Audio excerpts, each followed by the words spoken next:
Okay, hey everybody. So we are going to start on linear perspective.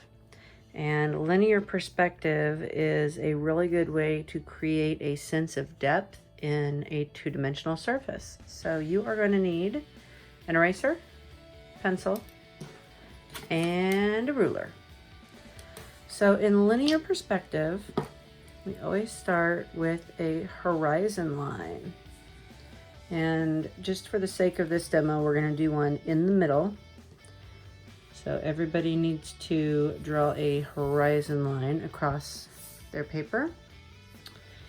And I am going to have to use something darker so you guys can see what I am doing.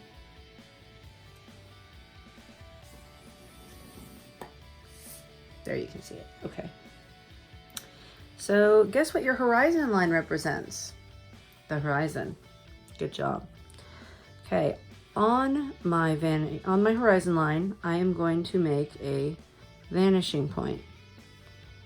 The vanishing point is that point on the horizon where things get so far away from you that they actually disappear. That's the vanishing point.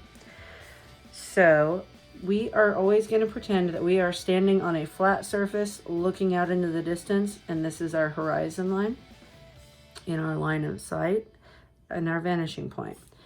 So to make objects look like they are going away from you, we are going to draw a square, and I'm just going to use my lines and the edges of my paper to make this square. And I'm going to erase my extra lines that I don't need here. Okay. So things get smaller as they go farther away from us, right? So they do that at an even rate. And what you do is, with 1 point perspective, we are seeing the flat end of whatever we're looking at. So we are going to, from every edge or corner, take that line straight back to the vanishing point. I am easing up on my pressure as I go to the vanishing point because we're going to be erasing some of these lines. If you need to take it all the way to the vanishing point, you can. Make sure that you are actually going to the vanishing point and not just someplace near it, because otherwise it's going to be off. So I have this box that's going away from me. Like if it was a train car, this was what it would look like from behind. Okay. So the back end of my box is always going to be parallel to the front end of my box. So if this is a vertical line, this is also going to be a vertical line.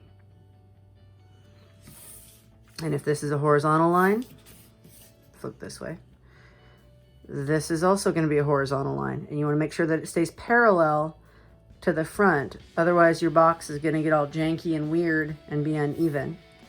Okay. I don't really need to draw this additional line down here because we don't see through that box. So I don't really need to draw that. And I can come back and erase these lines that I don't need any longer. And I have a three-dimensional box. So if I were to draw that on the vanishing point, and I'm just making boxes for now, just for the sake of demonstration.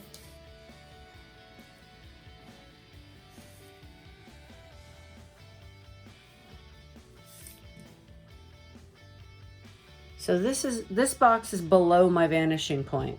Because it's below the vanishing point, all we see is the top and the side of this. So because this is on the vanishing point, we don't see the top and we don't see the bottom. We only see the side. Occasionally, when you're trying to draw in 1 point perspective, you're going to end up with something that is almost over top of your vanishing point. And when that happens, what you're going to find is that you don't see anything but the end that is facing you. And it actually gets a little bit awkward. So I usually try to not do that if I can help it.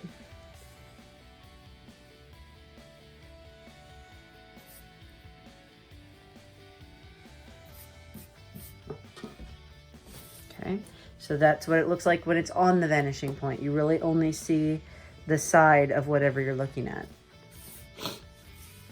We're gonna do one more above the vanishing point.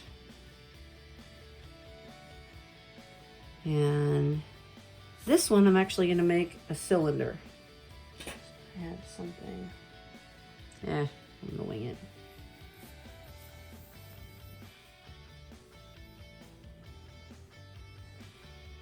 Okay, so I don't have any corners to go to the vanishing point. So what you do is you just go to that outermost edge,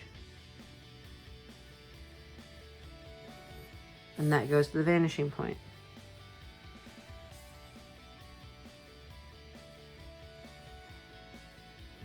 And that goes to the vanishing point. Now this is where that parallel line thing comes in really, really important. So this is a curved line. If I just draw a straight line right here, I have flattened out my cylinder in the worst way. So you always want to make sure that your back end is parallel to the front end. So if this is a curved line, this is also a curved line. And that way you keep your cylindrical shape. So mess around with this, play around with different shapes.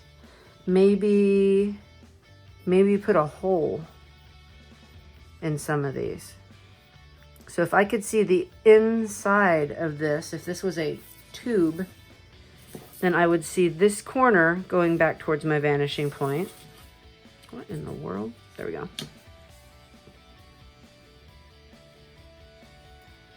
And that would go back that way. Okay, so if this was a building and there was windows, we would see the edge of this window, and because they get smaller as they go away from us, that bottom edge is going to go towards my vanishing point. That top edge is going to go towards my vanishing point. And then I would wrap up that window back over here like that. So unless we are seeing the square flat end of that, then it would just be normal, regular windows that are square, whatever. But anything on these sides that are going away from us, it goes to the vanishing point. So if I was making a fence, a row of fence right here, and I want that fence to get smaller and smaller the farther away from me it goes, I'd start with my front post or my gate or wherever that fence starts, and it would get smaller and smaller. So that means your posts would also get smaller. And the other thing that they're going to do is get closer and closer together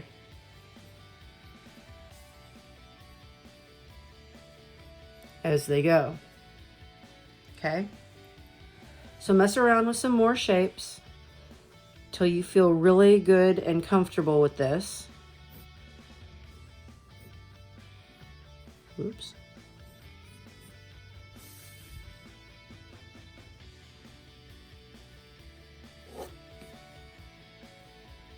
This one I got a little bit weird with this one. We wouldn't actually even see the top part of this diamond unless I angled it.